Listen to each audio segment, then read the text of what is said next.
One day I suddenly decided I would join the Royal Air Force, and so I came home and said to Mother, I'm going to join the Royal Air Force. She says, thank God you've made up your mind to do something. I started off, I was a fitter's mate, all sorts of, and did various courses and became a fitter airframe, which was the top jobs at those time. I was posted to Martlesham Heath. I was there mainly operating Hurricanes. Barder was there, one or two more of the ace pilots actually.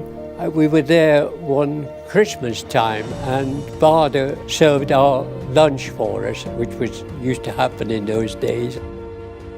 My main role actually was supplying troops on the ground. We had a lot of little airfields in Burma, which we could land at, but they were very tiny strips actually.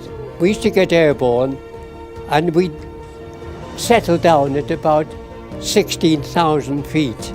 And then we'd climb, we'd put in this 2-speed blower to get the extra 2,000 feet to climb over the Himalayas. But during the monsoon, it was difficult. The rain used to come battering down actually. When we got iced up, there was no way of descending because you hadn't got a clue how high the Himalayas were below you. And you couldn't climb out of it because you hadn't got anything to climb with then. It was a bit dicey, and yet it was a challenge. Left Rangoon in January 1947, got home in March 1947, only to discover that I'd been awarded the Air Force Cross for flying in Burma and over the hump. This was a complete surprise. I couldn't go to the investiture because the King was ill, and so the investiture for that year was cancelled. Imagine the disappointment. It would have been nice for my mother and my girlfriend to have gone to Buckingham Palace.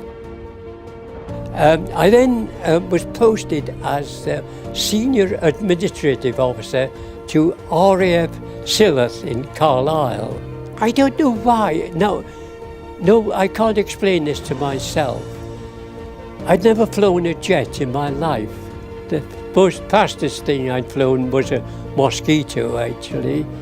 I went down into the hangar, and it was civilian operated. And I happened to say to George, the foreman, is the Vampire free for flying? He says, no, sorry, he says, the Vampire's US, but the Meteor's serviceable.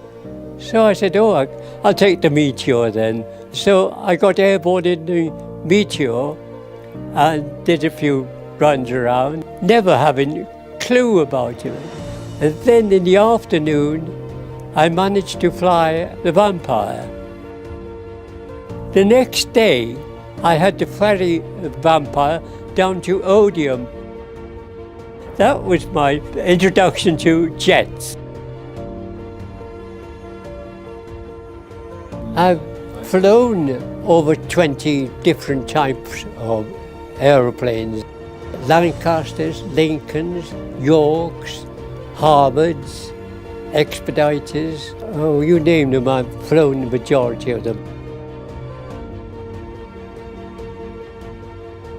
My retirement came up. I'd then done over 25 years with the Havilands. I'd also done just over 20 odd years in the Royal Air Force actually, so I think it was time to pack up. I wish everyone could enjoy the life that I've had. Done what I was asked to do during wartime. No more than anyone else was expected to do, actually. I wouldn't change places with anyone. I've had the most interesting life imaginable.